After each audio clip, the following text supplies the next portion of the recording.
curaduría genera un contexto, digamos, en la presentación de un grupo de obras. La curaduría para mí es un medio creativo y discursivo. Yo entiendo la curaduría como una manera de generar diálogos entre artistas y obras. En donde hay una composición que tiene cierta unidad, cierto discurso, pero está compuesta por unidades, vestigios de objetos que aún producen y tienen cierta autonomía, pero crean diálogos al estar juxtapuestos o estar al lado unos con los otros. Pienso que la curaduría es como un ejercicio de pensamiento donde uno intenta darle voz a ciertos problemas que uno como curador comparte y que considera relevantes o que considera valiosos en un contexto determinado. Y ese contexto le da sentido a tener ese grupo de obras en un mismo espacio. Y genera como una especie de diálogo más amplio que el que generan las obras puntuales con el público. Yo creo que el ejercicio del curador es ese, poner en relación ideas o procesos que otras personas están teniendo en sus cabezas y de alguna manera organizar una conversación entre esas cosas y esas ideas. Entonces son como dos relatos, uno puntual y uno más amplio, que es el que le da sentido a tener ese grupo de obras en el mismo espacio. Con el fin de darle espacio a una discusión que no tiene otro lugar u otros espacios dentro de un contexto específico. Mi teoría era que si las iglesias se habían hecho a punto de empanadas, que por qué no me hacía yo. Otros problemas, no solamente pertenecientes al campo del arte contemporáneo, sino digamos el de las ciencias visuales o problemáticas sociales, pueden incluirse en la curaduría y de hecho sirven para darle contexto, para hacer que las exposiciones no sean tan autorreferenciales, donde solamente aparecen problemas del arte contemporáneo tratados por artistas intermediados por la presencia de un curador, sino problemas que de hecho pueden hablar como un entorno mucho más vital, que es el del mismo contexto que cogería la exposición.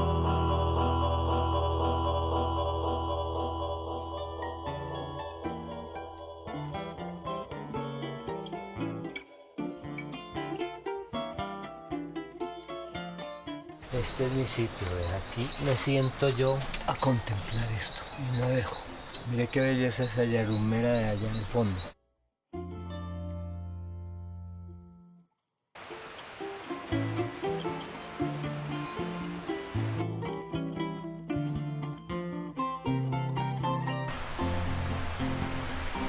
No, a mí la imagen de Río Escultor desde Luis Carlos, pues con Marta González, ya ahí fue donde salió el Río Escultor de piedra. Nosotros, en esencia, a mi modo de ver, tomamos a Martín como punto de partida, la obra y el trabajo de Martín. Pues no representa nada, sino pues me dice mucho, porque es que uno encuentra mucha piedrita esculpida por el Río Escultor de piedra. Y nos damos cuenta de que Martín tiene dos aspectos interesantes para nosotros trabajar. Uno es el hecho de señalar. La obra de él ha sido muy señalar cosas, señalar aspectos de la vida que son aparentemente anodinos, pero que tienen un gran sentido.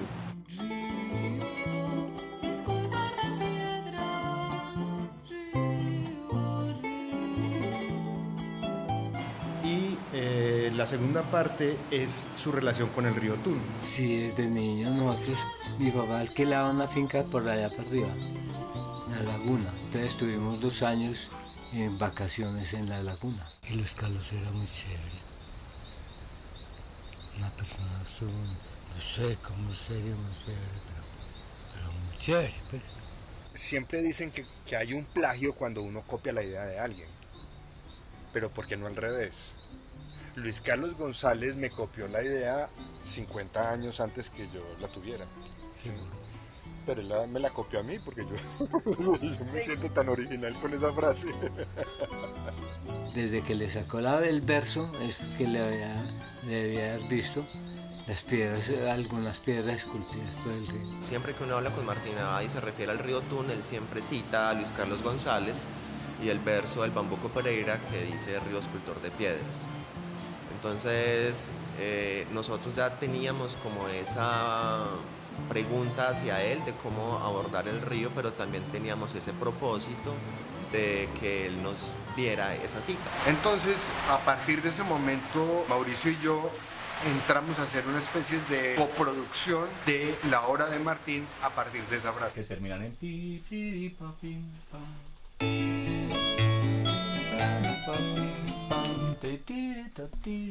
A partir de ese verso crear una sinergia con la ventana y con el paisaje. Y lo curioso es que de ese Bambuco Pereira, ese verso de Río Escultor de Piedras son 2 segundos de un bambuco de 3 minutos, 3 segundos. Pero su rol de conceptualizar y de posproducir las cosas le grabó esa frase. Aquí tú entras a la sala y te va a recibir el sonido. El sonido de la música y el sonido del río. Oye el sonido del río.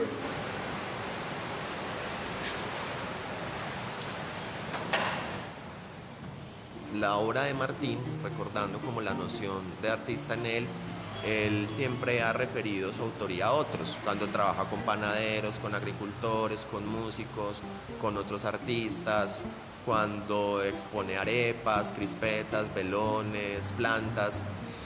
Eso está refiriendo a que él no las hace. Y la cita finalmente refiere a que él no es el artista y el artista es el río. Este es un punto que refleja toda la contradicción posible, porque es un sitio donde hay un gran contraste entre biodiversidad, riqueza natural y polución. Empezaron a construir mucho, entonces prohibieron, porque es que ese es el agua que toma Pereira. Entonces, si esto fuera un cagadero del agua de Pereira. Una de las cosas que nosotros encontramos es que muchísima gente en Pereira no sabía que el río Tun pasaba por la ciudad.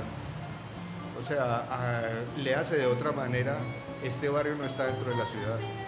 No está el río, no está el barrio. O sea, era una parte invisible de la ciudad. Establecer unos puentes de comunicación y de comprensión entre sectores marginales, entre la periferia y el centro, fue realmente abrir una ventana a la ciudad sobre el río. La obra, desde el marco de ventana, alude a una noción de territorio y a una noción de paisaje. O sea, aquí es construir un nuevo paisaje, es ver un paisaje real, un paisaje que está cambiando todo el tiempo, pero es un paisaje que rompe. Advertir en esa imagen bidimensional de la ventana una noción de postal, una noción de consumo de paisaje, horizontal, romántica, idílica, bucólica, de un guadual. Pero cuando uno está ya en la ventana, ventaneando, sostenido sobre la ventana, esa noción de marco y esa noción de paisaje bidimensional se convierte en una noción de territorio. Pero el territorio implica una experiencia política dentro del paisaje. Una experiencia política también implica una mirada política del paisaje. Es como plantear una dialéctica al mismo tiempo desde una noción bucólica, idílica de ese bambuco, de a lo que refiere esa música tradicional de esta zona, y confrontarlo con una imagen y un contexto en el que claramente se detalla un contraste ante esa noción de paisaje cultural cafetero. No, soy jericuano, no soy pereirano. Soy bogotano y tengo un nano. Para todos los artistas de la región y los que conocemos a Martín, Martín representa como un artista sin tiempo, ¿no? ¿Cómo va pasando la vida?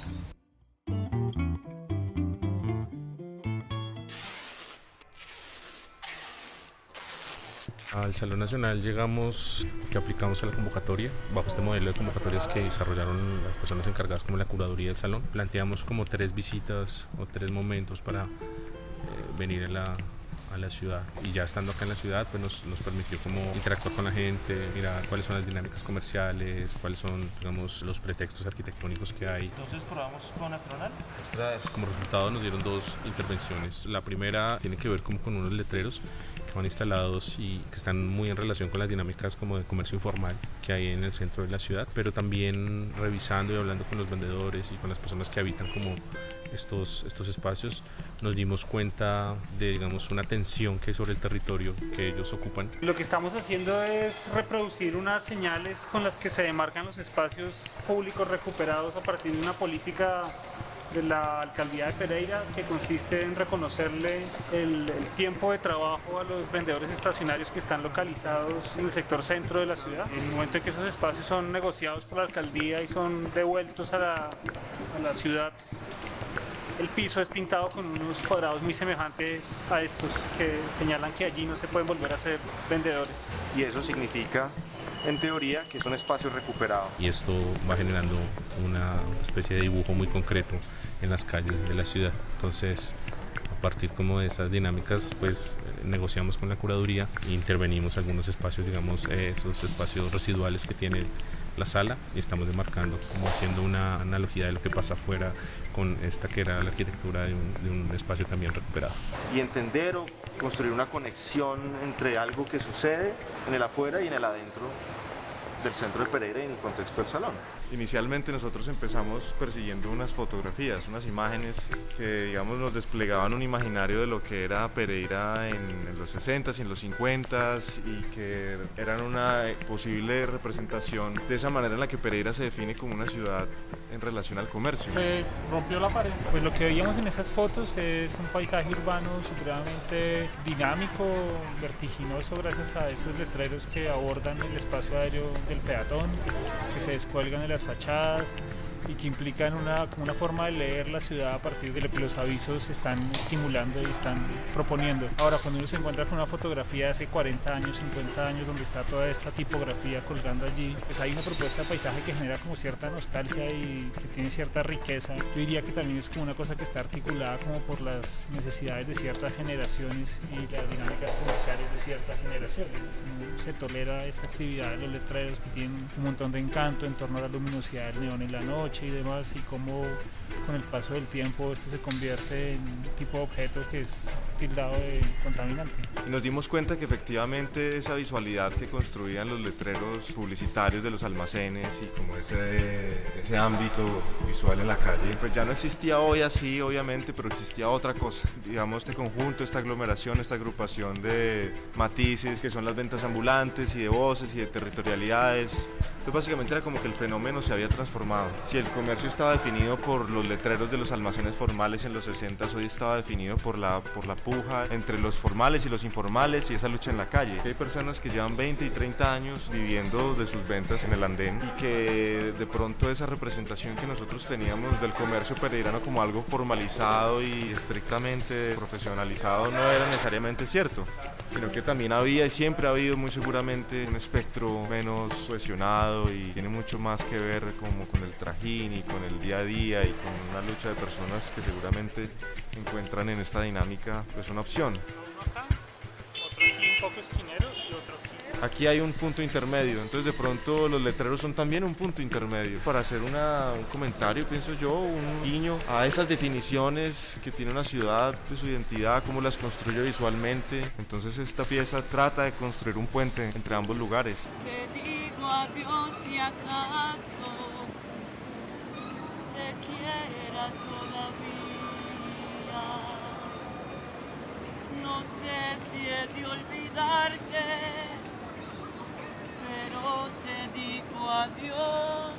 La pieza que voy a presentar acá, este ejercicio en esta plaza, se llama Donde el horizonte se mueve. Y como puede ver, ya está se moviendo por detrás de mí. Donde el horizonte se mueve es una performance que trabaja con participantes locales, que juntos con ellos activamos un panorama, un horizonte.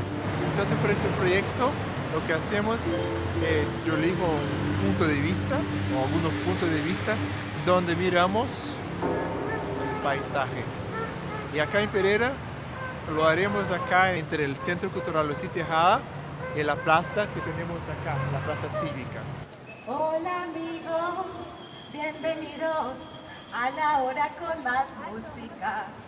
Somos felices porque sabemos que a cada instante usted nos ve. Todo está listo, los artistas están preparados para divertir.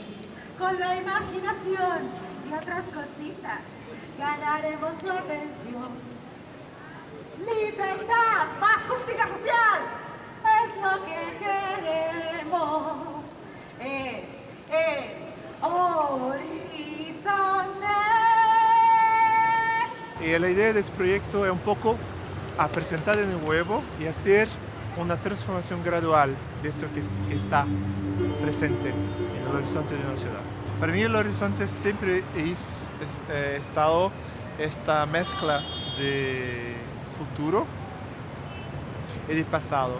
Es una plaza que está muy en un cruzamiento, en el cruce de mucha gente que trabaja en el centro, que vive en el centro, o que pasa, que hay también un centro cultural, pero que antes, en el pasado, era muy distinto de lo que vemos hoy.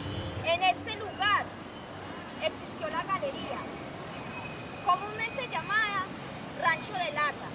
Entonces, el proyecto es un poco mezclar lo visible, lo que vemos pasar, como estas señoras que pasan acá, con más adelante, con las cosas que nos vemos, pero que está muy presente como las montañas de Pereira, es lo que ya se pasó, o que se pasa, pero a menudo está invisible. Entonces es un trabajo de revelar todas estas capas que existen en el espacio urbano.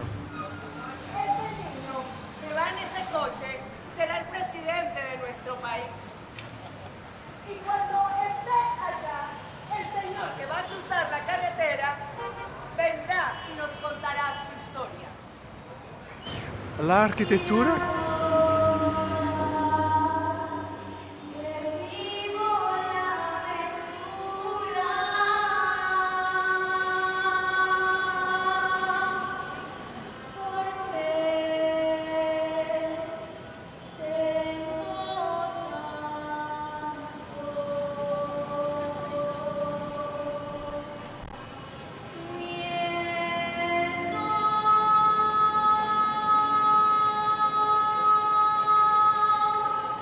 en los espacios hay utilizaciones, usos que son más comunes, que son, por ejemplo, una puerta sirve para entrar y salir. Acá es un corredor, entonces las personas pasan desde allá para acá y desde acá para allá. Entonces esa es una arquitectura que hay sus usos obvios que están ahí siendo utilizados cotidianamente, y hay también las apropiaciones de la arquitectura, que son las maneras, los modos como las personas reactivan la arquitectura del espacio por cuenta de sus hábitos. Entonces este proyecto tiene como idea, como una de las ideas centrales, utilizar lo que ya está ahí y poco a poco hacer una especie de sueño de la arquitectura quizás, o expansión de la arquitectura, que son acciones que son acogidas por el espacio, pero que son un poco extrañas, pero todavía existen y coexisten con el espacio que ya está ahí.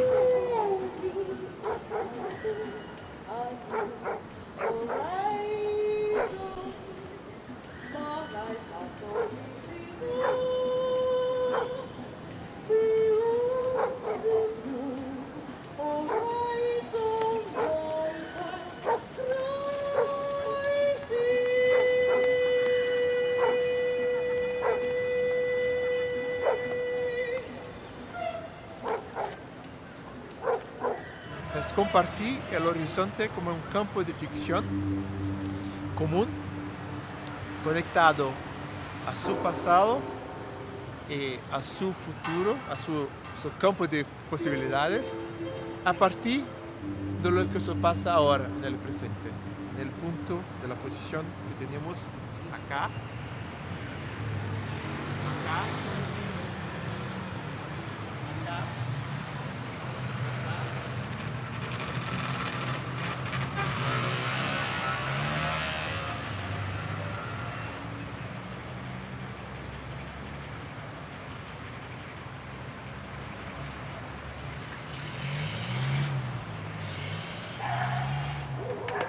Yo hice una investigación de cómo se desarrolló el paisaje como tema en el arte desde la colonia, y uno puede entender ahí cuáles eran en ese momento las nociones de territorio que habían.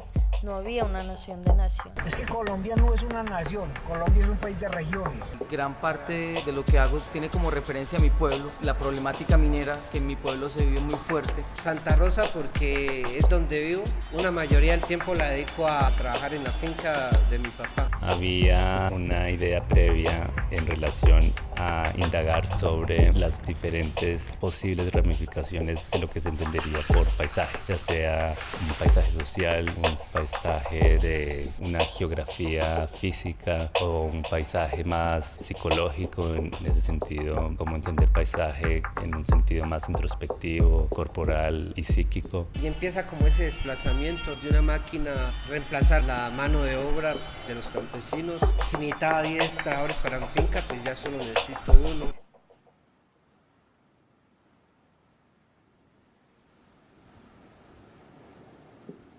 Y en últimas, entonces, creo que esa articulación nos permite movernos, digamos, de muchas maneras y aprovechar procesos que se dan desde distintos órdenes, ¿no? Entonces es como un collage de paisajes de varios lugares, como ese paisaje tan gigante que se reúne en uno solo. Obviamente, cuando uno habla de paisajes, está hablando de aproximaciones estéticas. Entonces hoy día en mi tierra los campesinos ya no trabajan la tierra, se van a la ciudad. Entonces, ¿cuándo vamos a hacer una ciudad grande? Muchas gracias. Luego aparecen las multinacionales arrebatándonos de alguna manera la tierra.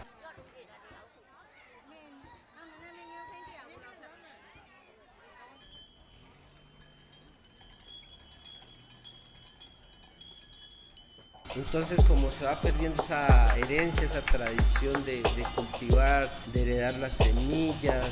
Uno puede ver como en esa construcción o en ese desarrollo del paisaje, en cada momento histórico, cuáles eran los intereses que había. Analiza una serie de modos de comprensión del paisaje. Es como esa cosa de que se va a acabar. Lo que yo quise hacer era como que mostrar esto que se está acabando y que por allá ya empezó a acabarse, ese paisaje oscuro que viene desde allá hacia acá. Cómo el paisaje se convierte en un escenario para ser consumido, como un lugar en el cual se desarrolla una economía o que se evidencian las desigualdades económicas. Unas zonas como de amortiguación que están entre la urbe y la zona rural. La naturaleza de la erupción es como el desarrollo o el lado B de un proyecto anterior que se llama La Cristalina. Entonces este era como a una piedra de río, como enchaparla en cristal y colocarle unas asas como unos pasamanos de piscina. Entonces era como llevar algo que remite como a un lugar suntuoso, a un lugar popular. Ahora la idea de este proyecto es como la cara B, que es llevar algo que es como de origen popular, que es como el paseo de río, como a un club. El objeto es un volumen que simula desde lo morfológico ser una piedra, una escultura hecha en neumático, en hule. Hay una pregunta como desde lo formal, como desde la técnica, que es como poder realizar una escultura blanda, una escultura que flote. Entonces es como tratar de hacer un sólido a partir de aire. Como que la piedra es pesada, entonces hay como que es contrarrestarle o quitarles a la masa el peso. Entonces es trabajar como desde esa paradoja. Desde el desarrollo en la historia de la escultura, la piedra era como una forma de señalar territorio. Entonces tal vez en esta idea del paisaje, crear una piedra que se puede desplazar es como hablar de un territorio movedizo, un territorio que tal vez está en tránsito, como dentro de toda esta velocidad y todo este vértigo en el que estamos como inmersos, como que es difícil plantear algo sólido ahora. Como ser el más veloz y una piedra ahí como en la mitad, ¿no? Y la idea es llevarla a un espacio que está fuera del cubo blanco, que es el Club Campestre. Trajimos la piedra como el objeto escultórico y lo colocamos en la piscina y se fue. A ver cómo dialoga el objeto como escultórico con el contexto, a ver si puede generar como un vínculo con el Club Rialto, donde va a estar finalmente como expuesto el objeto. Primer plano, la piedra que hay en el segundo plano. Una materia negra, un volumen negro de un desecho proveniente del petróleo que entra como un espacio aséptico y como de la alta cultura. Que este objeto pueda ir a un club y que ahí es donde semánticamente, como gramaticalmente empieza a cobrar sentido. Empieza como un proceso de poner la puesta en escena del objeto en el Rialto y editar un video de lo que realizamos el día de hoy acá. Una cosa que me interesa mucho que esta pieza esté allá es porque en el Club Rialto había una piscina y me parece que dialoga como con la memoria del espacio, que era como de unas personas de élite, de estrato social alto. Cuando ya se lleva al espacio de exhibición, de inmediato entra en un plano de contemplación. Entonces me interesa que en el video se vea como un objeto desprovisto de un aura y que pueda aparecer fácilmente un inflable de feria. Con eso le levantamos todos los residuos de pegamento. pero cuando se inserta dentro del cubo blanco de la institución o del museo, se percibe como una escultura o como una obra de arte. Y me interesa como esa polisemia que puede adquirir como el objeto. Como aún después de tantos años el Club Rialto recibe el arte, pero el arte de alguna manera es un bien de consumo cultural que ha estado como muy vinculado o asociado con otros estratos sociales, entonces genera como unos contrastes. El Magdalena tiene planeada 18 represas para su cuenca, bajo el plan maestro del río Magdalena. Y tú tienes en Alemania cuencas que ya están totalmente represadas, con 5, 6, 7 represas, cuencas que se conectan, o sea, interconexión de 17 represas de diferentes cuencas. Dicen que en Alemania no queda ninguna piedra sin haber sido volteada, o sea que el paisaje y la naturaleza ha sido totalmente manipulada, controlada, dominada, explotada. Lugares donde esos procesos ya han pasado, ¿cómo se ven? ¿Qué puedo sacar de ellos? Y lo que ves es bastante desalmado, muy poca gente. Un video donde explora visualmente muchas represas en Alemania, que es una potencia a nivel mundial en la construcción de represas, pero también donde hay algunas de las represas más antiguas del mundo. La instalación tiene 3 elementos: la doble proyección, el espejo de agua y una banca de concreto, que funciona a la vez como barrera. Está más o menos a una altura que para pasar la banca tienes que rodearla o pasar por encima de ella, pero cuando te sientes, pues sientes como ese concreto frío. Lines are mental constructions, and that you can swim and let yourself be dragged by the current at the same time. Cuando hice este video, a la par que visitar y filmar muchas represas en Alemania, también estaba investigando sobre la represa del Quimbo, que en ese momento estaba en construcción. De esas imágenes del Huila, de la construcción, no hay nada en el video, excepto la imagen de una pescadora en el río Yuma, Doña Zoila, y quería pensar como en esa diferencia de escalas en las que uno se puede relacionar como humano con un río, desde construir una represa y tapar su flujo, como casi que coexistir con él, como lo hace Doña Zoila cuando tira la atarraya. Digamos que la técnica videográfica es más una técnica observacional de cámara quieta, de contemplación, que habla también pues de una forma en que uno coloniza el paisaje a través de la mirada, o coloniza el territorio más bien. Digamos que el paisaje es el fruto de esa colonización de la mirada, pero digamos también como espectador tienes esa mirada vuelta al revés cuando se refleja sobre el espejo del agua, y para mí es interesante eso también, como poder patraciar la imagen de alguna manera. Volviendo a esa historia, he podido entender que el territorio no es ajeno a mí, sino es mi propio cuerpo, mi historia, mi política, mi sexualidad y mi espiritualidad. La mayoría de imágenes son pues imágenes muy bucólicas, muy bonitas, de estos ríos, de estos paisajes en Alemania, pero que siempre tienen como este corte, esta pared, este mole hecha por el hombre en la mitad. Eso no significa que esos paisajes no sigan siendo bonitos, hay algo de sublime y de brutal en mirar una represa y como sobrecogerte ante su tamaño. Le arranco la naturaleza a la naturaleza para construir un paisaje natural, pero el paisaje es natural, siempre es cultural. El paisaje es algo que contemplamos, que normalmente estamos fuera de él, nos separa un marco, una ventana de carro, una lente. Hay algo siempre, nosotros estamos fuera del paisaje y contemplamos el paisaje, mientras que el territorio es algo en lo que estamos inmersos y que más allá de la mirada contiene muchas capas, ¿no? Lo político, lo económico, lo espiritual, lo cultural. My straightening of nature implies penetrating, slicing, building,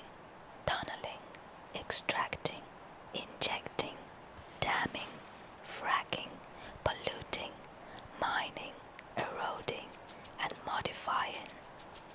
The work what I show here has the title Where the Carbon is come from and who is paying for that. It's a work about the carbon resources in open mines in Colombia, and also the situation of carbon production in Germany at the same time. In Germany there is a word for who is paying for that, called who is paying with mine. Because in the consciousness in Germany, mines are very deep connected with industrialization. Here now, with this kind of open mines in Colombia, it seems to be to do with industrialization, but at least it's a kind of these so-called neoliberal resource capitalistic commandos. The ton of carbon in Germany, we have carbon since for the next 300 years is the price of 270 euros. The same ton carbon in Colombia is 15 euros. So you know it's less than 10%. The reasons are that here in Colombia you don't pay any ecological circulation, no water, no environments, no labor rights, and no security. So that reduces the cost, so that you can say you have a kind of new primitive accumulation since in the beginning of 19th century. At the same time, for me, it was a kind of difficulties if I show the project here, because it was formulated for the German industries to blame them.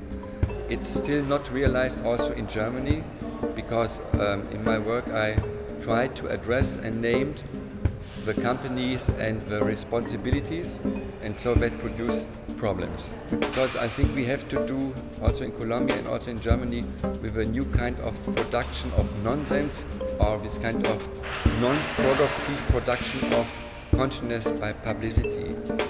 On both sides of this kind of production, you have this kind of production of nonsense. It seems crazy, but this means nonsense to propaganda something that don't exist. So this kind of production of a new state based on this kind of open mind processes is the opposite of to believe in desarrollo, in development of countries. And the main importer in Germany are carbon from Colombia, because Germany imported carbon coal from Colombia 72 million tons a year. That means in reality every 6 hours a ship goes from Puerto de Bolivar to Germany. So for me it was the only escape to formulate or to say it here, perhaps also to make a proposal for what can be a gesture to demonstrate a public, or in the kind of art field, to describe the monstrosity of production condition in Colombia.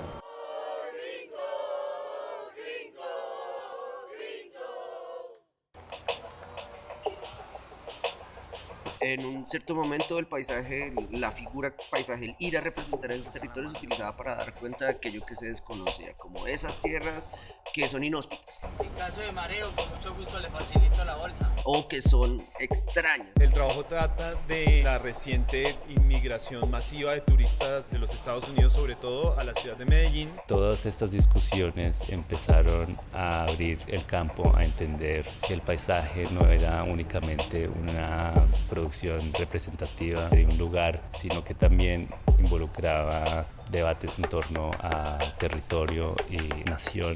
Entonces, inicialmente, al hablar de paisaje, empezamos a pensar en el problema de la tierra, y cuando pensamos en el problema de la tierra, empezamos a pensar en el problema de los territorios. El territorio no está en venta es una obra que hice a partir de un trabajo con los campesinos y líderes sociales de la zona rural de Usme. ¿Por qué no dicen la verdad?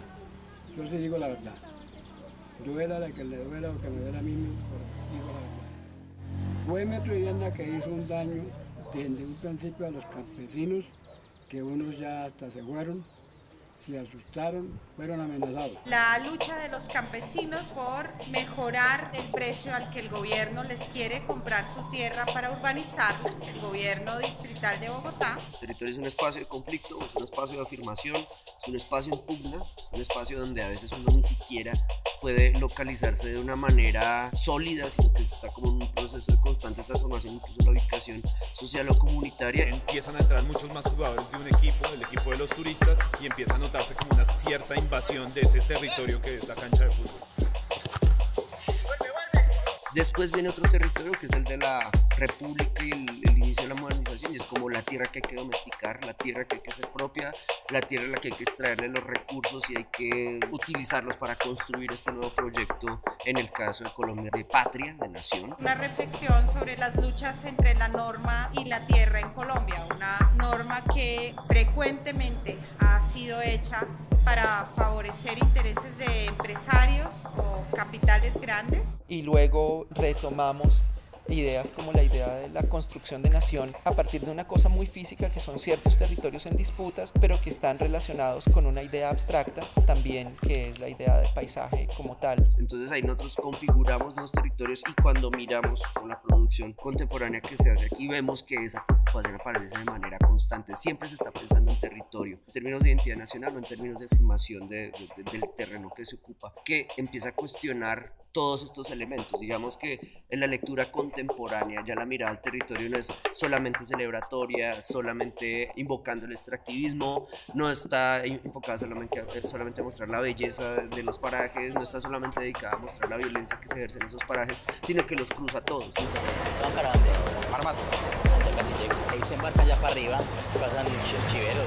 Creo que esas aproximaciones estéticas son importantes porque no necesariamente son representaciones condescendientes. Entonces ahí el arte contemporáneo nos lo aporta y nos dice, miremos cómo con estas obras podemos hablar de un territorio romántico pero violento. So when I came here and I went to Marmato, we spent 2 days out there, and also the history of the Marmato is like more than 500 years old. I was like collecting a lot of informations, images, and also the interviews. I realized that the situation of the Marmato mountain.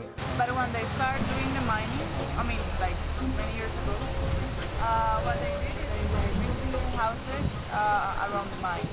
So that's the way Marmato started. Se llaman tolva.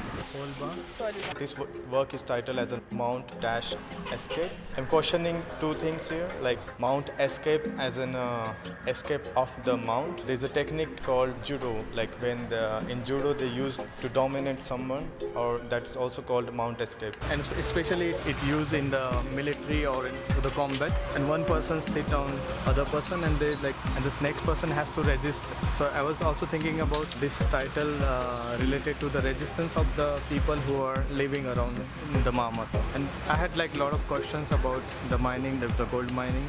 They're going to explain us the way they get into the mines. I asked him if he found the mine, and they were laughing, saying, no, we don't find it. We'll explain you later how we get the mine. Estamos teniendo un problema de que las multinacionales nos están atacando mucho. ¿Sí me entiendes? Entonces, no tenemos un cachetico a la multinacional. Vamos para afuera. No, yo pienso que aquí no se puede dar el tema de la minería y hasta otras partes del mundo. Yeah, another reason that he thinks that he won't be able to do it is because there's a lot of population around. Yeah. So those open mining, usually they do it places far away from the population. But here it's the opposite. There's so many villages around that they won't be able to do it.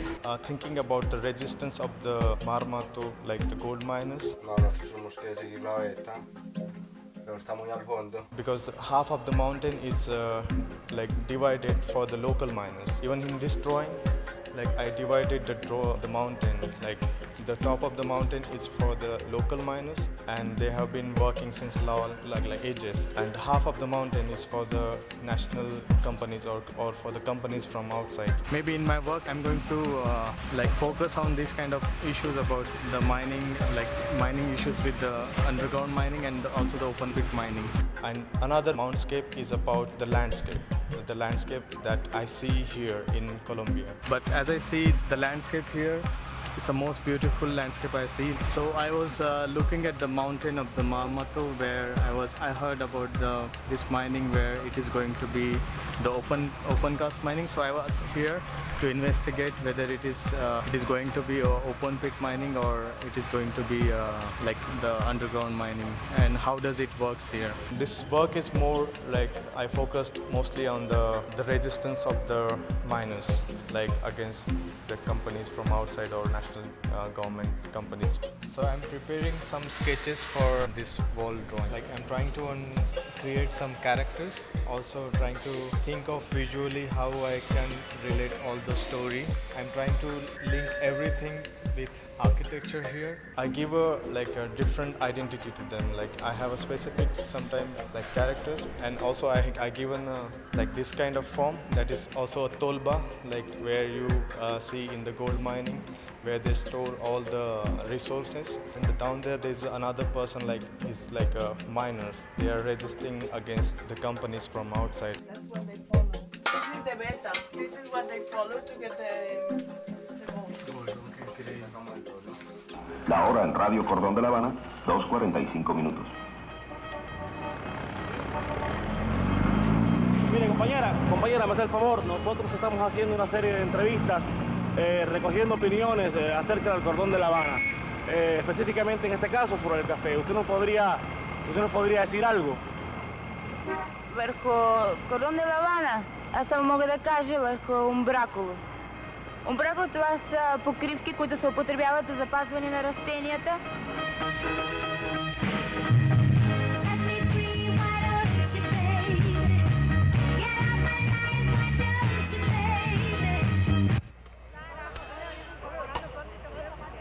Bueno, yo partí de varias cosas. Una fue de los viajeros grabadores que venían a Latinoamérica en el siglo XIX. Entonces yo partí como esa idea del viaje y hacer como un diario de campo y una serie de anotaciones. Todos ellos hacían estos estudios biológicos y antropológicos y parecían reales, ¿no? Pero están súper tergiversados y manipulados, de que esta región sigue siendo dependiente de las grandes potencias, ¿no? Y lo hice sobre la línea férrea de varios países, pero que esta línea férrea fuera como un instrumento vital para la bananera, ¿no? Para la United Fruit Company. Ya fuera que la bananera, a partir de eso, construyera la vía férrea y a partir de eso se apoderara de todas las tierras, o que sin la vía férrea la bananera no hubiera podido actuar de la manera que actuó. Bueno, yo me ubiqué en sitios específicos como en Guatemala, Puerto Barrios, Honduras, en Costa Rica y acá en la Ciénaga, en Santa Marta. Y lo que hice fue hacer unos grabados in situ, que lo que yo hacía era como registrar con tinta el estado del durmiente, como una especie de frotacho grabado. Entonces quedaba como el registro del estado como la vía férrea, ¿no? Casualmente estas vías férreas que la bananera utilizó, todas están como en ruinas. Junto con ese registro yo también fui como haciendo una acumulación de objetos, como un diario de viaje, ¿no? Por ejemplo, los registros salen anotaciones de cómo estaba el clima, como mi estado físico, las cosas que iba observando, y junto con eso fui como acumulando objetos, insectos, etc. Hice parecer como que yo tenía como dominio total de esto, pero era súper intuitivo y un poco relacionado con lo hecho mierda que estaba en este líneas férreas, ¿no? Por ejemplo, en Costa Rica, que los negros no podían pasar de cierto lugar por una orden de la bananera, era un poco para evitar que ellos expandieran enfermedades endémicas. Entonces también era vista como la raza como una plaga. Entonces era haciendo esa relación de la bananera, los trabajadores de la bananera, los trabajadores de la construcción del ferrocarril. Uno se da cuenta que había una cosa muy racista de que ellos eran superiores, nosotros superiores. La línea férrea relacionada con la bananera como que atravesó o marcó todo un paisaje, ¿no? No solo como de plantas, sino más bien hasta cultural, en todo Centroamérica, incluso como el Caribe colombiano. El otro trabajo se llama The Most Beautiful Bill, es el billete más hermoso, es un billete de 5 colones de Costa Rica, que está fuera de circulación ahora, está calado en el personaje principal. Y este personaje principal es casi un negro, ¿no? Pero no es un negro, pero es lo más parecido que pudieron crear como un negro en la imagen, y jugar un poco con esa idea de que es una imagen que Costa Rica como que existe, pero que al mismo tiempo es negada, ¿no? Lo curioso también de ahí es que como se ve Costa Rica desde afuera, siempre se ha visto como una república bananera. Y lo que implica el paisaje o lo que implica una república bananera, pobreza, golpes de estado, problemas políticos, pero Costa Rica desde adentro siempre se ha querido vender como una nación cafetalera. Entonces este billete tiene como esa idea, como el doble paisaje, por decirlo de alguna forma, ¿no? El cafetero y el bananero. Sí siento que claramente agarra como nuevas características del trabajo a partir de nuevas lecturas que le puede dar la gente, pero como que las dos realidades de los dos países son muy parecidas, ¿no? Bueno, incluso de todo Centroamérica y Colombia es muy parecido, ¿no? La parte de resistencia nosotros siempre la aprendemos de todo lo que la tierra nos ofrece y nos da. Si nosotros nos ponemos a mirar una hormiga y entonces llegamos y tumbamos la hormiga, la tumbamos, pero ella nunca se da por vencida, ella siempre sigue subiendo, volví y la tumbamos y ella vuelve y sigue subiendo. Entonces nosotros aprendemos que la resistencia es como lo que ayuda a que nuestra vida no se vaya a agotar y no se vaya a acabar.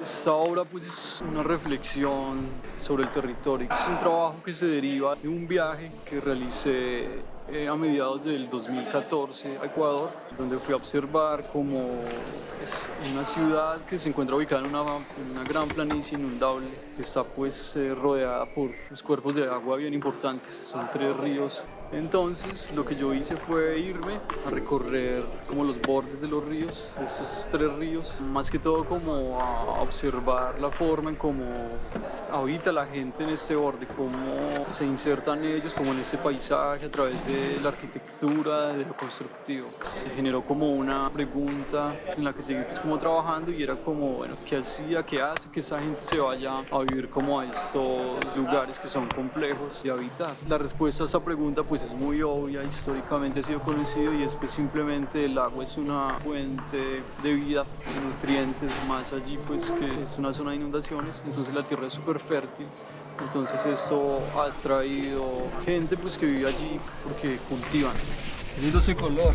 Entonces, lo que yo observé sobre lo que estuve reflexionando fue que se daba en ese lugar como una relación muy estrecha entre riesgo y prosperidad. O sea, como esto mismo que les da la vida, el agua que llega y riega los campos y los carga de nutrientes, les provee a ellos los insumos para vivir, pero al mismo tiempo, durante las crecidas, pues ellos van a experimentar grandes tensiones, ¿no? Sus casas se van a ver afectadas. Entonces, es como esa relación entre riesgo y prosperidad. Es como la capa fértil que está encima y luego de ella ya van otros colores. Que esa es pues como la que funciona para cosechar. Bueno, entonces esta obra se compone de 4 columnas de tierra compactada, 2 de ellas verticales y otras 2 como tumbadas. Y una de estas abraza un panel de madera. Con la deshidratación de esta columna de tierra pues va a cuartearse o la pintura va a sufrir cambios. Bueno, lo que hice fue resanar con la misma tierra. Pues queda como una película muy delgada y obvio apenas se deshidrata, pues se craquea. Ha sido como muy de contacto este trabajo. Y sobre las columnas verticales va a haber pintado directamente sobre la tierra unos patrones geométricos. Era como un patrón decorativo muy recurrente que encontré en esta ciudad en la que estuve trabajando. Intento hacer como referencia a una conquista del territorio. El lugar a donde yo fui, bueno, hay como mucha gente que vive de manera precaria, ¿no? Y conquistan el territorio, que es además muy complejo a partir de materiales débiles. No hay una infraestructura realmente adecuada para este tipo de territorios que uno piensa que deben estar pues, bien construidos, ¿no? Al estar la pintura pues, directamente sobre la tierra es como para hacer referencia a eso, a esa conquista del territorio, pero es una conquista débil, precaria, ¿no? Partido de la imagen bidimensional, de lo fotográfico. La fotografía ha sido una herramienta con la que yo voy a un territorio específico y con la que tengo contacto directo, ¿no? La fotografía allí se convierte como una serie de apuntes. Yo ya luego vengo y con la calma analizo y a partir de esas reflexiones y el análisis de estas imágenes empiezan a surgir unas necesidades de llevar esto a un plano ya como escultórico, como poder generar ese diálogo entre una imagen fija y un elemento derivado de allí. Esta se fracturó un poco, tiene una fisura sobre la parte donde nunca le pude hacer suficiente fuerza. No ha habido como tantos cambios desde el inicio, entonces como muy pendiente de qué va a aparecer nuevamente. Dentro de mi rigidez, como tratar de aceptar esos accidentes que se han venido dando como con esta obra.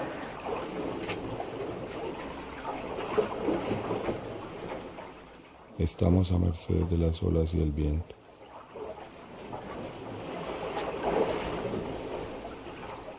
Ya no vamos a ninguna parte.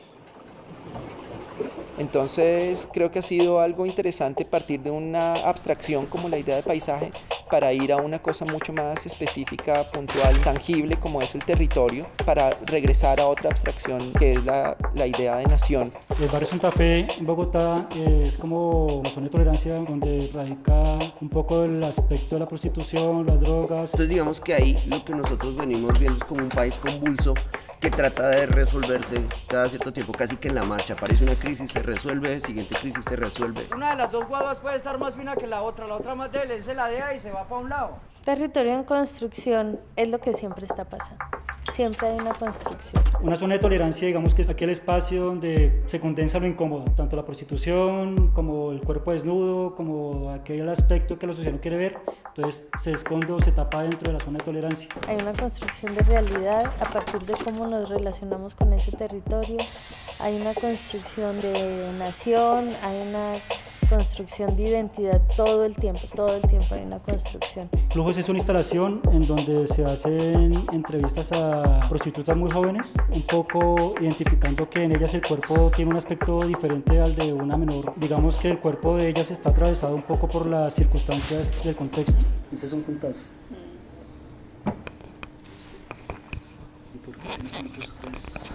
Pelear. ¿Con el pulmón o algo? Sí, me mandaron de coberturas. ¿Estás Sí, tomando algo así? yo me desmayé.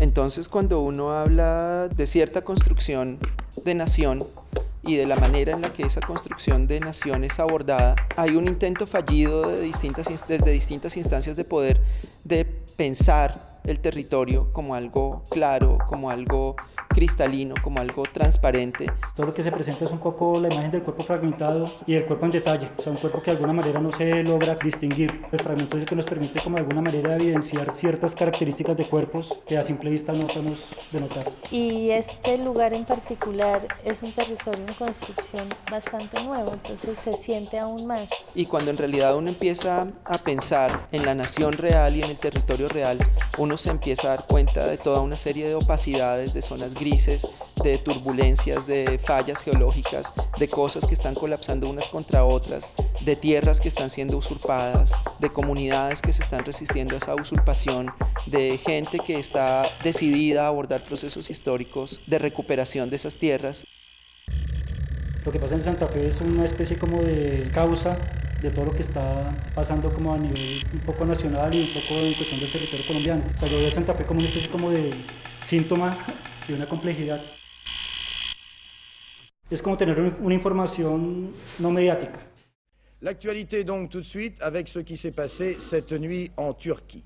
4 heures du matin, annonce d'un coup d'État militaire. Le général Kenan Evren, chef d'état-major général turc, président du Conseil national de sécurité, a pris en main le pouvoir.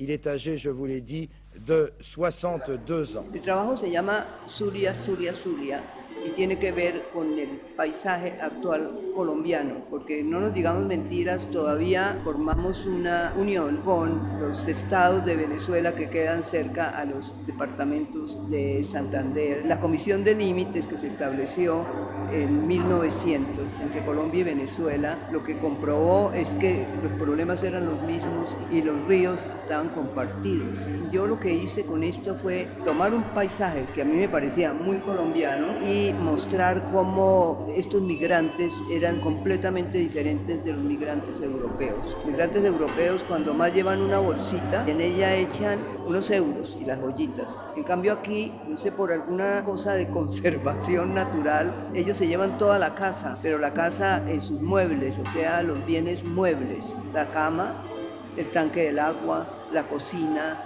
el inodoro, todo eso lo arrancan para huir por decreto de un dictador y entonces tienen que pasar unos ríos. Zulia es uno, pero hay muchos ríos que pertenecen a Colombia y a Venezuela, entonces al pasar esos ríos ya se sienten otra vez en Colombia con sus enseres. Me pareció tan curioso toda esa serie de fotografías que salieron en los periódicos de la gente cargando las cosas más insólitas que pensé que era lo más colombiano que podía haber en cuanto a una migración.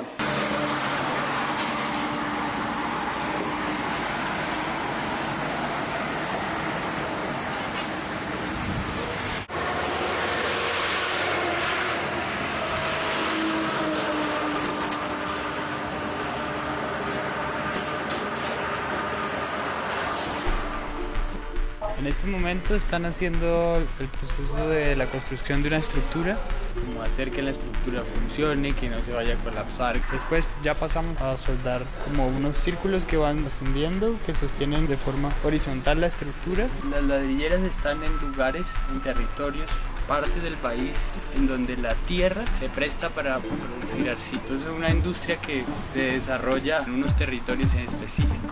Al usar ladrillos deformados, en este caso por las altas temperaturas del mismo proceso industrial, cada pieza, cada elemento se vuelve distinto al otro. Esa condición de esos objetos genera una relación directa con el cuerpo, con la particularidad, con lo que no tiene otro igual. Entonces, esa relación que existe entre el cuerpo y el territorio es muy fuerte. Y este iglú es un nomadismo que es resultado de unos procesos políticos, sociales que pasan actualmente en el país. Al igual, el único concreto que se le mete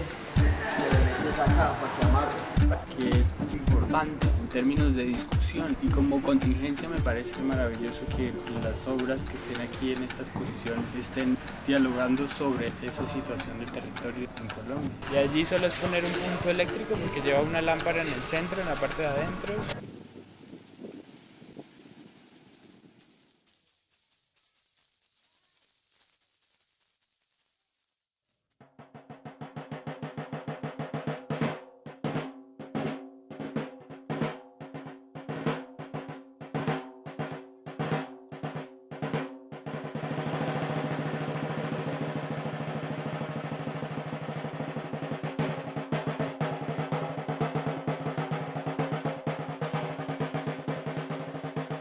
La propuesta para el salón consiste en una montaña hecha a partir de escombros, una acumulación sinuosa de escombros bastante ambiciosa en dimensión. Necesitamos ir tomando las medidas de la altura de cada parte de la montaña. Inicialmente trajimos la tierra, fueron 5 volquetas de tierra, es decir, aproximadamente 35 metros cúbicos de tierra amarilla. Inicialmente los curadores me invitaron con una obra que yo ya había presentado. Yo les propuse una variación de esa obra, que para la idea curatorial del salón funcionaba mejor esta obra en sentido horizontal y configurándose como una montaña. En realidad es como la topografía que rodea a la ciudad de Pereira. Esta es la parte como más vertical de la obra, entonces empezamos por ahí. Están demoliendo todo un barrio que se llama Nacederos. De allá provienen casi la totalidad de los escombros, también algunos escombros del proceso de adecuación de uno de los espacios expositivos del salón, que es el Rialto. Entonces me vine a una casa que está más cerca del centro, donde están demoliendo, y me permitieron ingresar para sacar pedazos de escombros y luego llevarlos al museo.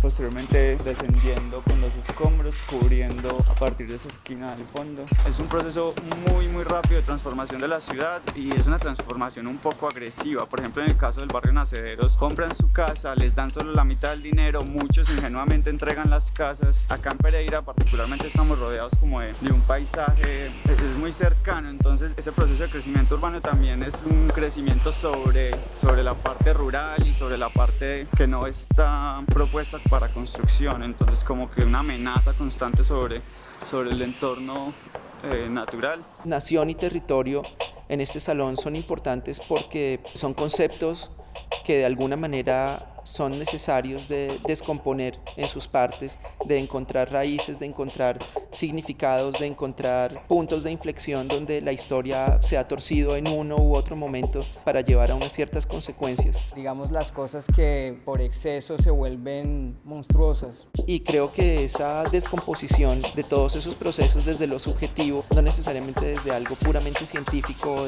o de algo puramente racional, sino un poco desde esa sinrazón que el arte tiene, es muy necesario en un momento histórico como este, donde esa noción del posconflicto está en boca de todos. La cultura del exceso, que pues en este país está muy asociado con eso. Los materiales que uso en esta ocasión son cajas recicladas y papel de regalo, entonces como que también hay un juego con el material que podría ser otra capa de significación para la pieza. Y donde realmente lo que necesitamos entender es que no hay un posconflicto, sino donde el conflicto va a adquirir otras formas. ¿Volviste a entrar a plano? Evidentemente, como toda la negociación con las FARC y lo que va a venir, porque con seguridad van a venir otras negociaciones con otros grupos, no nos va a traer la paz ni va a traer el fin del conflicto.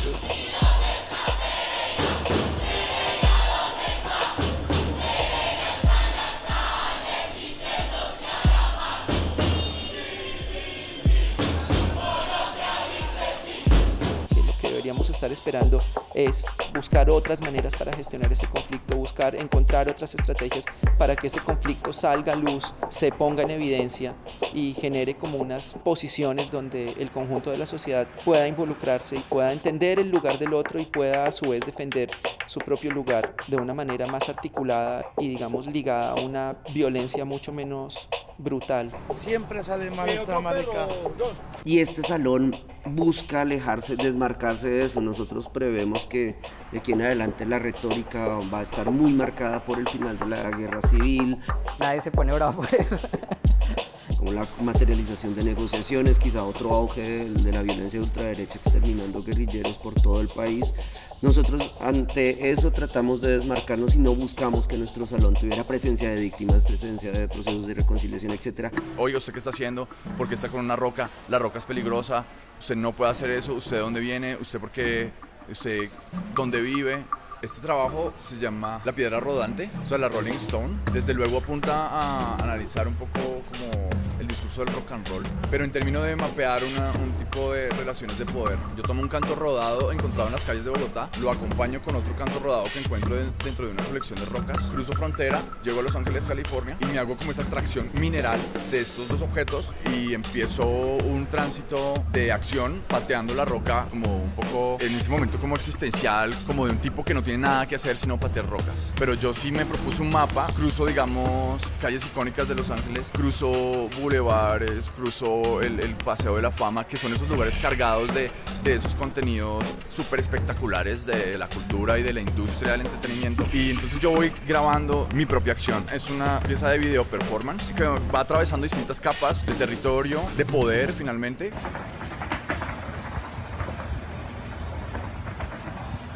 En un momento, digamos, yo llevo las rocas a la marcha del 1 de mayo en el Mariachi Plaza. Plaza Mariachi pues es el lugar latino en el Boyle Heights, que es como el este de Los Ángeles, el lugar como donde vivían los trabajadores latinos. Entonces es como, ¿sabes? No es el West Side ese que es como glamuroso de Los Ángeles, sino es que la zona de trabajadores finalmente un poco como que tiene que ver con la identidad de uno como latinoamericano, ¿no? En la marcha de trabajadores, digamos, yo pateo la piedra, un poco llevo ese rock and roll a ser parte como de esos movimientos sociales, ¿cierto? Yeah, that's a rock? Yeah, it is. Yeah. You mind picking it up and put it in your pocket? May I? Brother, I got it. I got it. No, thanks, man. I got it. It's your rock? Yeah, it's an artwork. I may take it and I mean, you may take it. I can't. Yeah, but you understand we don't want to rock on the street. No, Your car no. might hit it or something and it cause an accident. Yeah, I know, but let me explain. El arte se inmiscuye con ciertas esferas y una esfera que está superviciada totalmente por la naturaleza de ella misma y por las condiciones, digamos, locales, es la esfera política. Es muy complicado porque nosotros como artistas, considero yo, nosotros no hacemos nada directamente político. La política de la imagen se llama la publicidad. La publicidad es la que te dice un poco cómo ser y qué pensar, ¿no? No me gusta la idea de arte político, me gusta, digamos, tener en cuenta que hay unas relaciones de poder en distintas capas y que los gestos creativos en sí mismos hacen parte de gestos de resistencia ante tal o cual vector de poder que te cae encima. Yeah, right now it is. Okay, so I may Thank take you it. for understanding. I appreciate that. So you want to bag the rock, you can bag it, but not. Yeah, I can bag it. Okay, Yeah, I'll let you. and I'm taking it at your word. Especially you're visiting on a visa, is that correct? Yeah, totally. Oh yeah, you don't want any problems, right? Right. Yo lo presento luego como un tríptico de video a un nivel horizontal donde la gente pues puede transitar luego, digamos, esa experiencia un poco que yo tuve. Y pongo ese tríptico donde los televisores se vuelven un paisaje, es ese formato pantalla ancha que es pues apaisado, ¿sabes? Es como un paisaje de poder, un paisaje de un poco de ideología se tiene porque pues finalmente el rock and roll es como una gran idea de propaganda, ¿sabes? Me crié como con esos imaginarios y finalmente luego me doy cuenta que hay que construirlos un poco porque pues no te puedes creer como todo lo que la cultura dice que te tienes que creer.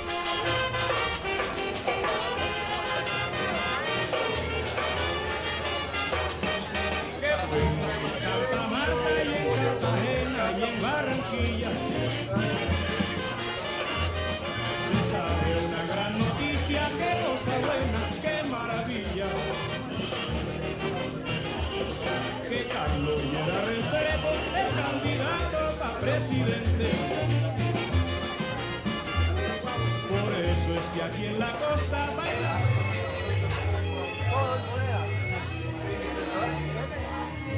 Llenando Pueblo va a estar montado en el Rialto y es una instalación con una serie de pinturas hechas a partir de carátulas de discos de artistas que hicieron música de propaganda para candidatos presidenciales, por ejemplo como los tolimenses que hicieron la música de Misael Pastrana Borrero en 1970. En esta imagen, pues como en muchas de las imágenes de ellos aparecen sobre un burro y pues conecta con este tema de propaganda. En ese tiempo ellos también eran cómicos de Sábado Felices. Desde 2008 hice una colección de vinilos y ahí empecé como a trabajar con música de propaganda. También he trabajado a partir de esas imágenes, pintándolas y también, como le digo, también trabajando, a veces cantando o a veces presentando como selecciones de esa música.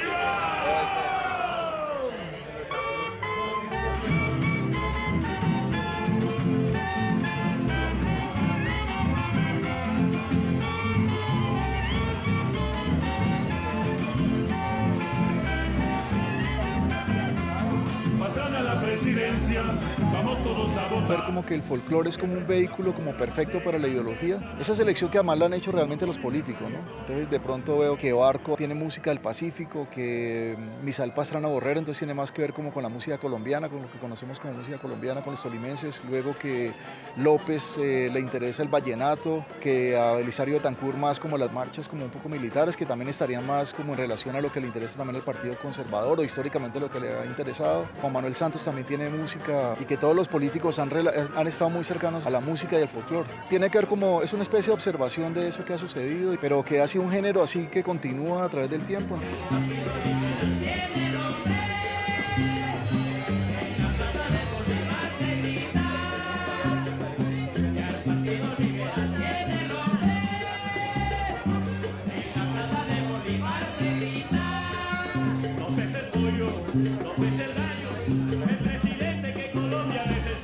Esa imagen de ese grupo que grabé en esa especie de residencia artística que duró 3 días, que sucedió en ese momento en el año 2000, en Caguán, que es en Julián Conrado y los compañeros, pues es un referente en las imágenes que están acá, ¿no? Ese asunto de esa coreografía de ese grupo, donde habían unos músicos que tenían instrumentos musicales y otros que tenían armas, y que los que tenían armas bailaban en escena y eran como parte de la coreografía. Aparece un poco reflejado acá cuando hay un grupo musical en una de las pinturas que tiene instrumentos y armas también, o hay luego unas mujeres músicas también que aparecen con armas. Entonces va a ser un asunto derivado de esa experiencia de ver como esa forma de lo latinoamericano también, de las imágenes de la guerra muy alegres de cierta manera y al mismo tiempo como sangrientas de cierta manera, como porque aparecen las armas allí acompañadas de los instrumentos musicales, entonces conecta con ese momento.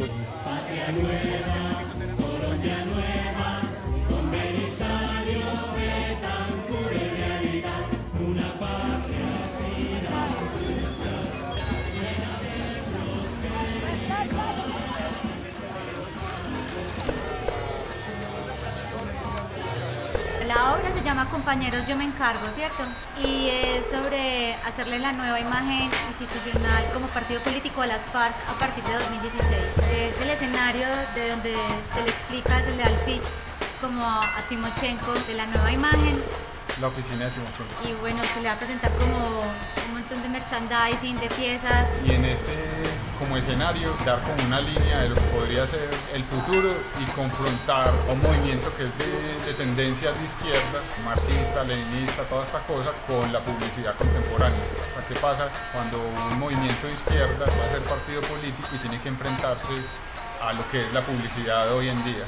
En la política y en la publicidad contemporánea lo que menos importa es la ideología y lo que importa es, digamos, obtener los votos de cualquier manera, donde vale lo que sea, ¿cierto? Cuando escribí el mail y se lo mandé a Timochenko desde el principio de año, yo dije, yo estoy tomando una posición política. Cuando empezamos a hacer el brief, que es supuestamente la pieza que les mandan a los creativos para que se inspiren y puedan hacer como la estrategia publicitaria, ahí donde fue como que también tuvimos que tomar la decisión, bueno, ¿somos publicistas o somos artistas? O activistas. No se toma un papel de activismo tampoco, o sea, no es tratar de cambiar el pensamiento de la gente, sino generar reflexiones, hacer el intento de transformar si es posible, si puede llegar a ser posible, pero sabemos de todas las limitaciones que existen. Y que también como que genera esas tensiones porque es una oficina vieja que de cierta manera los representa a ellos anclados en el tiempo y al mismo tiempo una campaña publicitaria contemporánea que hace una tensión hacia el otro lado, hacia el futuro. Y ahí va a estar abierto el computador de Timochenko con el correo que yo le mandé. Se mezcló con la realidad. Yo le venía mandando los correos a Timochenko varias veces hasta que nosotros hicimos esta misma significación, la hicimos en México, hicimos un video de yo presentándole al imaginario Timochenko la campaña, todas las piezas como una por una y lo subí a YouTube. Por la noche, como a las 11 de la noche lo tuiteamos y al otro día estaban las noticias en Cable Noticias y en Blue Radio. Aparecieron como 10 notas de prensa escritas, apareció una noticia en televisión, que Tatiana era la creativa de las FARC según Cable Noticias, pero siempre pensábamos que se iba a leer como una ficción y que se entendía la mentira, ¿cierto? El juego. Sí. Y de cierta manera como que la publicidad nos dio las reglas del juego y dentro de esas reglas empezamos a jugar, entendiendo cuáles eran como las propiedades que tenían cada una de esas cosas para generar cierto lenguaje funcional en el arte. Tampoco queríamos parecer arte. Entonces como el fin de algo y habría que ver si es el fin o una transformación, ¿cierto? ดังนั้นเนี่ยประชาชนจึงจะต้องออกมาต่อต้านขับไล่รัฐบาลนำพาประเทศไปสู่การปฏิรูปเพื่อที่จะทำให้บ้านเมืองของเราเนี่ยเข้าสู่ความสงบสุขแบบที่เคยเป็นมาในอดีต Para el salón decidimos hacer como un penetrable que fuera un poco como terrorífico, o sea, pero alegre, o sea, como que se llamaba Hermoso Horror justamente por eso, porque tenía como toda esta alegría de la piñata, pero al tiempo pues era muy macabra, como que uno veía la alegría pero quería entrar. Lo único que está como en el piso, pues de hecho manco y con una muletita.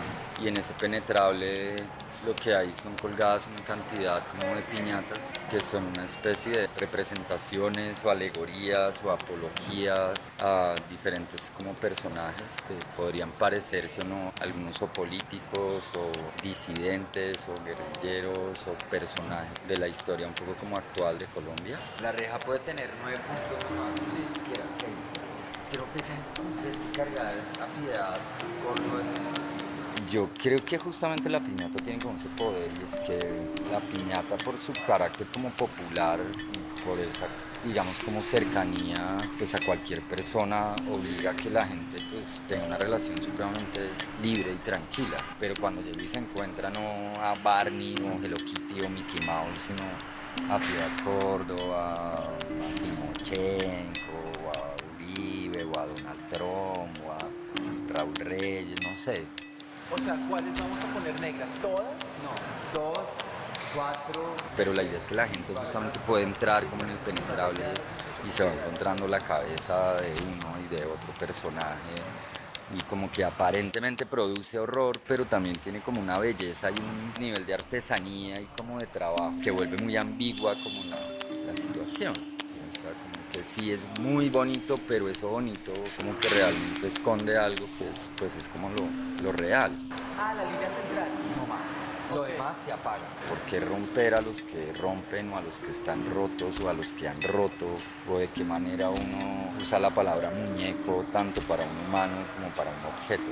Como que genera una ambigüedad, creo yo, en el espectador, porque pues lo que menos se va a esperar es una piñata de un niño mutilado.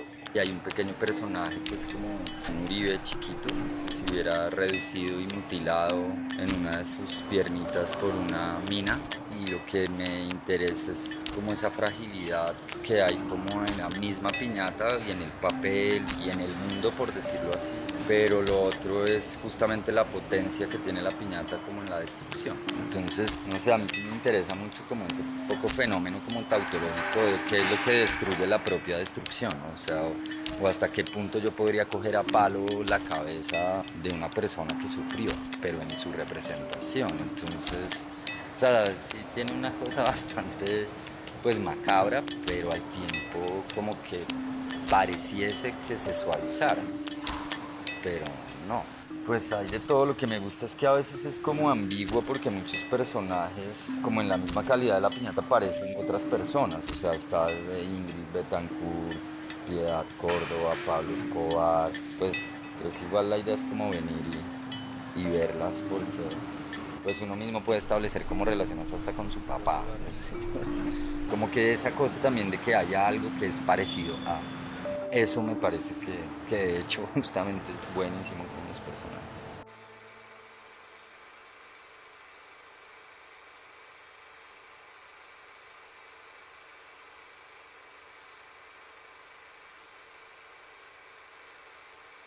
En esta ocasión estoy mostrando uno de los pedestales que hacen parte del proyecto Héroes 1000.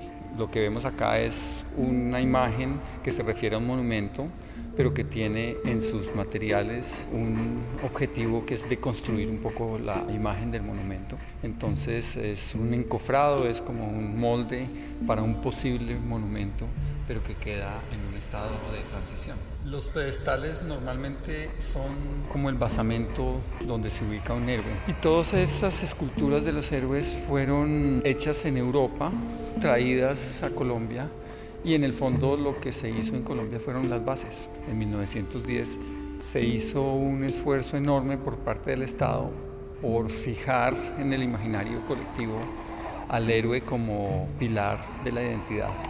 Entonces, evidentemente, la Colombia moderna tenía como ejes estos héroes. Para mí era muy claro y estaba muy presente en la realidad colombiana toda la campaña de los héroes en Colombia sí existen, que salía en radio, en televisión, en cines, y que fue una campaña muy agresiva por hacer un vínculo histórico entre los comuneros, los primeros héroes en Colombia, y los soldados como la continuación histórica. Y pues para mí eso es importante, cómo el proyecto retoma y examina un poco esta construcción del héroe en la cultura colombiana.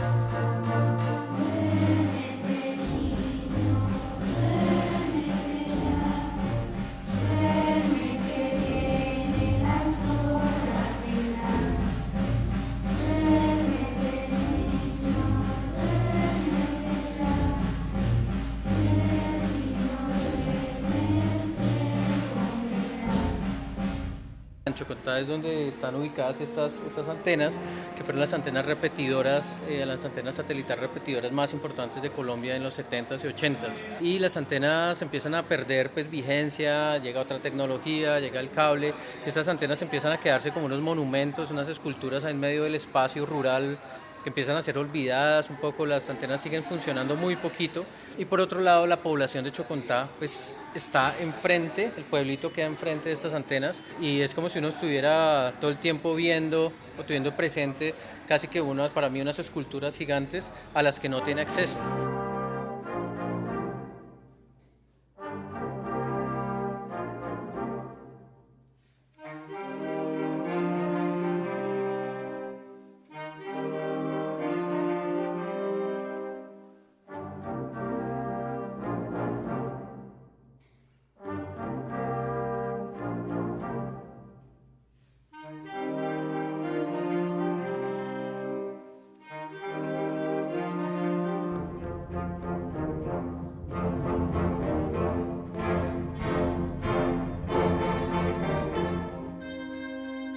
La trocha como método es un método que hemos tomado para ramificar las diferentes narraciones de este salón.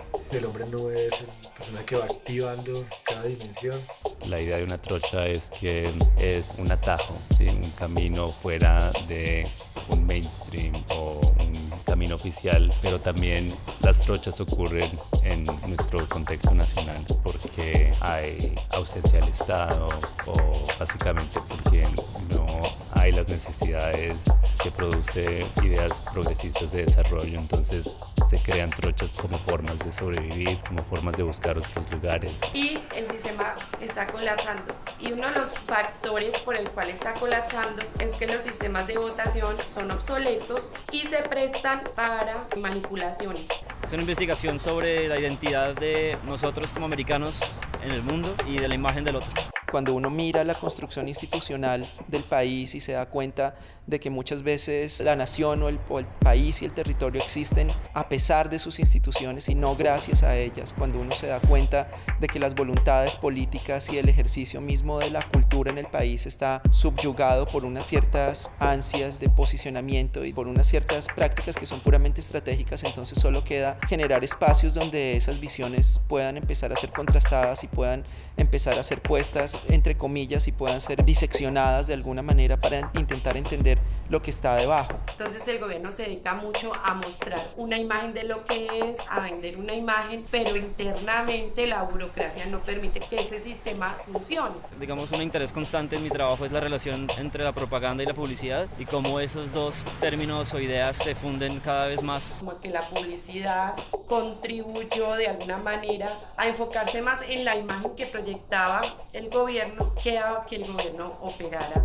eficientemente. No habla de algo, sino de una manera de hacer, la manera de solucionar cuando las cosas no son fáciles o no se dan como de forma directa. Hay un paisaje, otro dispositivo, otra dimensión es una montaña, está el fantasma, el tronco y hay un bollo de mierda.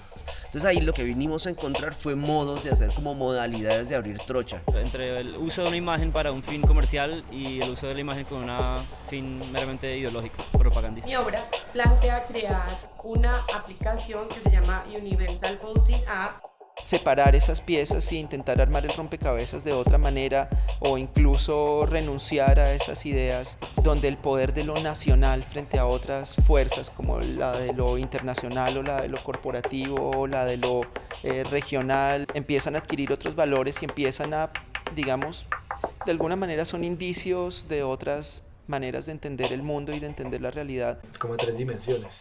Entonces uno es una oreja, donde va a haber una acción del personaje principal. Eso es lo que entendemos conceptualmente para crear el proceso del Salón, en donde no hay un solo camino, sino hay diferentes maneras de llegar a un lugar. Que tiene una relación muy directa a cómo se ha configurado esta ciudad y esta sociedad, pues este lugar que es Pereira. El personaje nace de la orina del pipí fantasma. El pipí fantasma llega, orina y nace este tronco.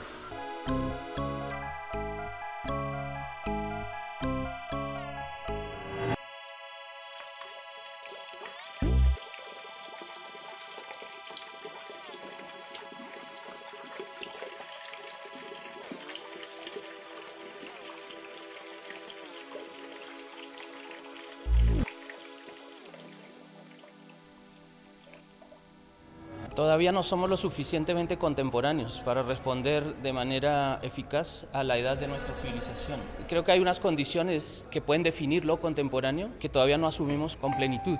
Pienso que hay muchos dejos todavía de una vida moderna en los sistemas del arte y en la institución del arte. Bueno, esta obra se llama Mapa Mudo. No puedo ya pensar en una obra instalada en un museo que no se haga preguntas sobre el estado del museo como institución del arte y como coletazo último de una relación de cierto modo moderna con el arte. Esta obra tampoco está desprendida de una serie de imágenes en las que el mapa ha estado presente. También la pared como límite, la pared como muralla, como frontera sólida en un mundo contemporáneo que se nos construye y se nos presenta desde una inmaterialidad. Se comprueba de todos modos que las fronteras blandas, el Tratado de Libre Comercio, la errancia por el mundo, la idea de hombre global y de aldea global no es tan, de cierta manera, no tan real a la hora de implicar sujetos, sobre todo sujetos que intentan movimientos y desplazamientos hacia lo que conocemos como centros. Mapa Mudo tiene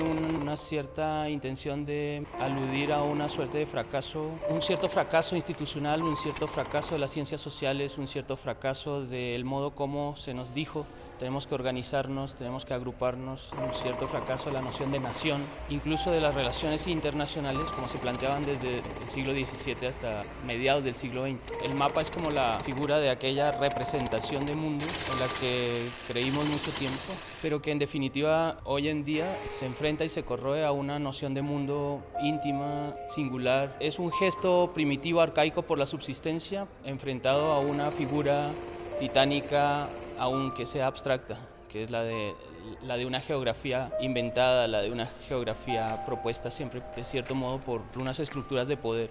Mapa Mudo, de cierta manera, es poner el cuerpo ahí, y en eso tiene presente una cualidad performativa.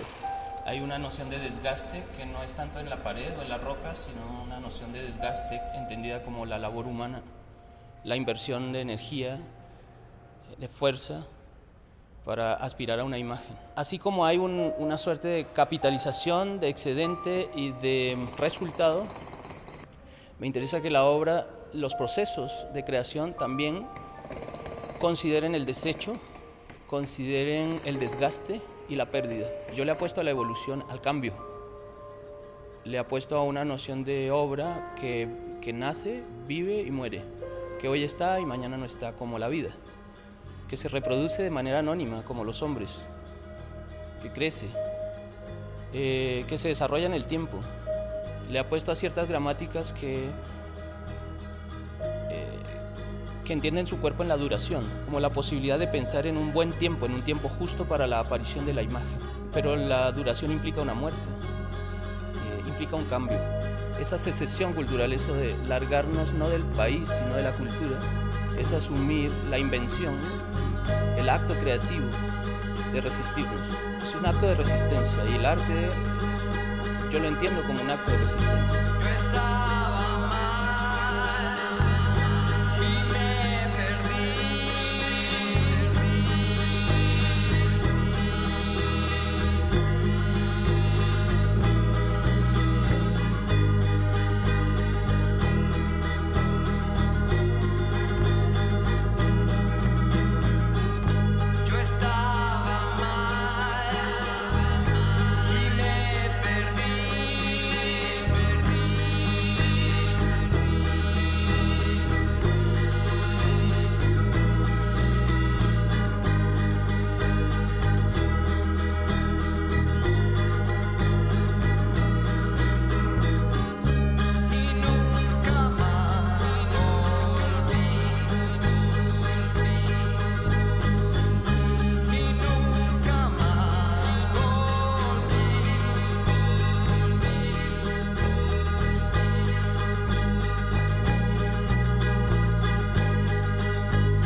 ligera y discreta no, una suave cachetada al señor profesor Germán Rubiano, porque después se convirtió en un eslogan, defienda su talento.